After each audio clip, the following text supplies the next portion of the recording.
नमस्कार दोस्तों, पीडब्ल्यू ज्ञान कोश पर एक बार फिर से आपका बहुत बहुत स्वागत है। दोस्तों, जब भी लाइफ की बात होती है तो दो तरीके से शुरुआत करने के तरीके देखे जाते हैं। पहला तरीका होता है प्राइमरी सक्सेशन, इसका मतलब पहली बार कहीं पर लाइफ स्टार्ट हो रही हो। और दूसरा तरीका होता है कि पहले कभी लाइफ थी बट वो खत्म हो गई, लेकिन अब रीस्टार्ट कर रही है वहां पर लाइफ। लाइफ का मतलब वेजिटेशन, एनिमल्स, सब कुछ आ गया उसमें, राइट? तो उसको सेकेंडरी सक्सेशन बोलते हैं। तो अभी ये बात मैं क्यों कर रहा हूं, इसके पीछे लॉजिक सिंपल है। ये आप कहां का इमेज समझ रहे होंगे?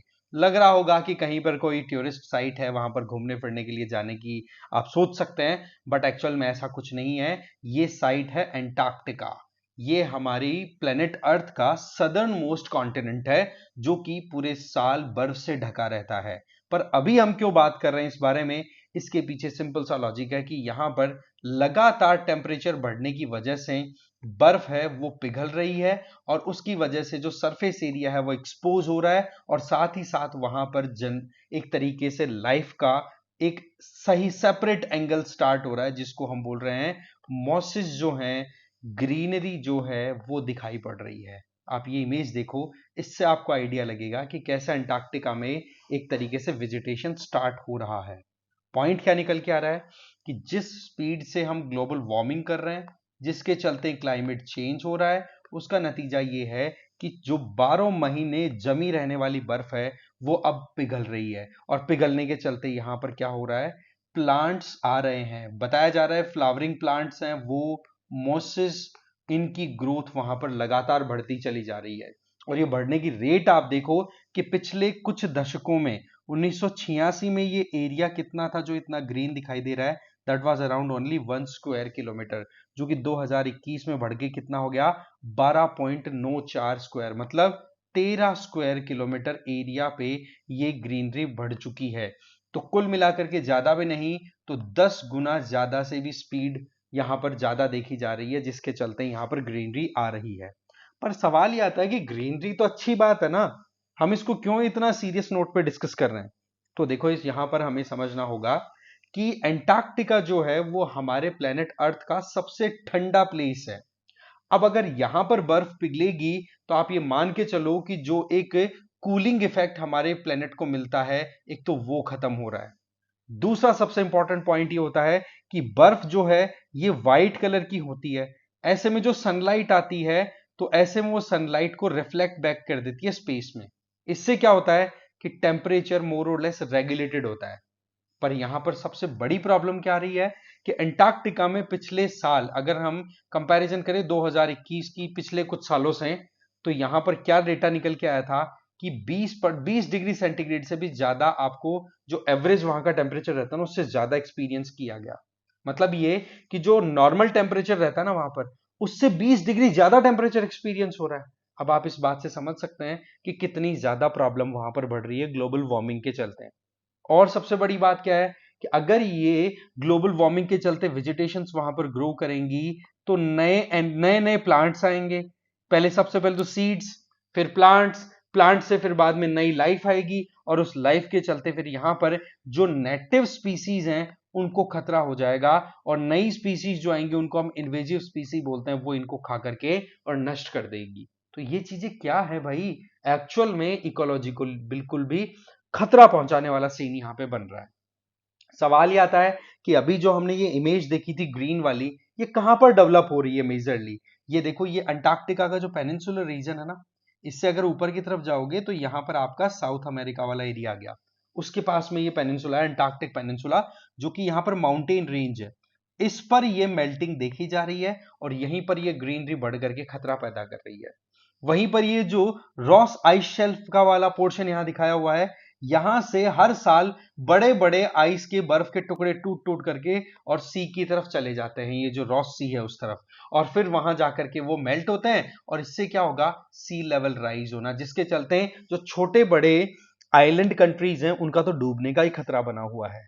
तो कुल मिलाकर के देखा जाए तो ये अपने आप में वाकई में बहुत ही ज्यादा कंसर्निंग फैक्टर्स निकल के आ रहे हैं कि किस तरीके से अंटार्कटिका की इकोलॉजी है वो डिस्टर्ब हो रही है।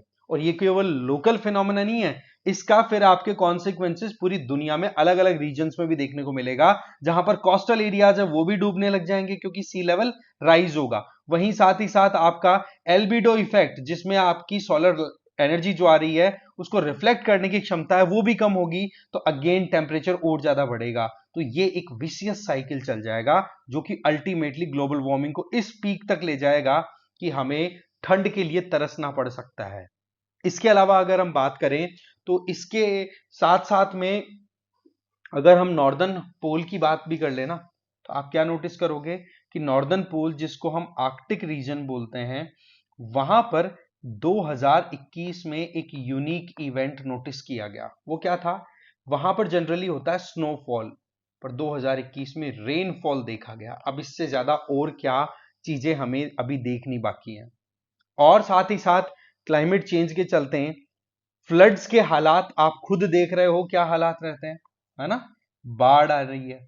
पर इसका थोड़ा सा एक पॉजिटिव पॉइंट भी हम अगर कंसिडर करके चलें तो ये इमेज है सहारा डेजर्ट की। सहारा डेजर्ट में ग्रीनरी राइज हो रही है। ये जो है ओवरऑल क्लाइमेट चेंज का इंपैक्ट कि जो इकोलॉजिकल बैलेंस है वो कंप्लीटली डिस्टर्ब हो रहा है। जहां पर डेजर्ट एरिया में आपको प्लांट्स दिखेंगे, बर्फ की जगह बिल्कुल पिघल करके और फिर वहां पर ग्रीनरी डेवलप होती हुई दिखाई देगी। और जो मैदानी एरिया है वहां पर ज्यादा रेनफॉल की वजह से फ्लड्स दिखाई देंगे। और जहां पर पहले वाटर लेवल या रेनफॉल ज्यादा था वहां पर आपको ड्रॉट्स देखने को मिलेंगे। ये हो रहा है सारा, उथल पुथल हो रहा है सारा मामला, और इसकी वजह से बड़ी बड़ी इकोनॉमीज भी डैमेज हो रही हैं और इसका कॉन्सिक्वेंस इंडिया वाले तो वैसे ही झेल रहे हैं। अब सवाल ये आता है कि अंटार्कटिका में ये बर्फ पिघलेगी तो ये ऐसा कॉन्टिनेंट है जिसके ऊपर अभी ह्यूमन एक तरीके से बातें तो बहुत करते हैं, क्लेम तो बहुत करते हैं, पर अभी भी अपने खुद की यूटिलिटी के लिए यूज नहीं कर पाते इस कॉन्टिनेंट को। यहां पर military, nuclear test, radioactive disposal इनके लिए बिल्कुल भी बैन किया हुआ है, क्योंकि आपके सामने एक इंपॉर्टेंट ट्रीटी आती है दैट वाज साइंड इन 1959 जिसको बोलते हैं अंटार्कटिका ट्रीटी, जो कि वॉशिंगटन में साइन हुई थी। इसमें सिंपल सा ये था कि अंटार्कटिका को डीमिलिटराइज्ड रखे जाएगा, कि यहां पर इस एरिया को लेकर के लड़ाइयां नहीं होगी। और ये ट्रीटी जो थी 1961 में एप्लीकेबल हो गई थी। पर सवाल यह था कि आर्कटिक रीजन में ही जब कॉन्फ्लिक्ट में आ सकते हैं कंट्रीज, तो अंटार्कटिका में जब ये बर्फ पिघलेगी तो यहां पर भी अंटार्कटिका की जो शेल्फ है, जो एरिया है, वहां पर भी तो कहीं ना कहीं मिनरल्स के लिए, एनर्जी सिक्योरिटी के लिए लोग वहां पर मारामारी करेंगे कि नहीं, तो एक बहुत बड़ा कलेश का कारण भी हो सकता है। अंटार्कटिका की अगर बात करें तो ये 60 डिग्री जो सदर्न लैटिट्यूड है ना, उससे लेकर के और 90 डिग्री सदर्न लैटिट्यूड तक फैला हुआ है ये पर्टिकुलर रीजन है। और आप देखेंगे कि इसमें इंडिया शुरुआत से मेंबर नहीं था। इस ट्रीटी को साइन किया था इंडिया ने 1983 में, जिसमें रिसर्च को लेकर के, पीसफुल पर्पजेस के लिए, इनके लिए तो अप्रूवल दिया हुआ है कि हाँ जी कोई भी कंट्री आकर के यहाँ पे काम कर सकता है। बट पॉइंट इज कि यहाँ पर जिस तरीके के चेंजेस आ रहे हैं वो यहाँ की इकोलॉजी को डिस्टर्ब कर ही रहे हैं, प्लस साथ ही साथ इंटरनेशनली कॉन्फ्लिक्ट का भी कारण बन सकता है, जैसा कि आर्कटिक रीजन अभी हम देख रहे हैं। तो ये एक अपने आप में बहुत ही बड़े खतरे के तौर पे देखा जा रहा है, अगर हम हमारे सर्वाइवल की बात करें या फिर हम हमारे लालच की बात करें, दोनों तरीके से। अब आपको क्या करना है, अंटार्कटिका ट्रीटी किससे संबंधित है, इसका आंसर आपको कमेंट बॉक्स में देना है। और साथ ही साथ बताना कि किस तरीके से अंटार्कटिका का जो आप कह सकते हो कि जो डेवलपमेंट अभी अंटार्कटिका में हो रहे हैं उसका असर और क्या क्या एंगल से पड़ सकता है। साथ ही साथ आप बताइए कि कैसे हम इससे निपट सकते हैं। ठीक है, तो इस डिस्कशन में इतना ही था। Thank you very much.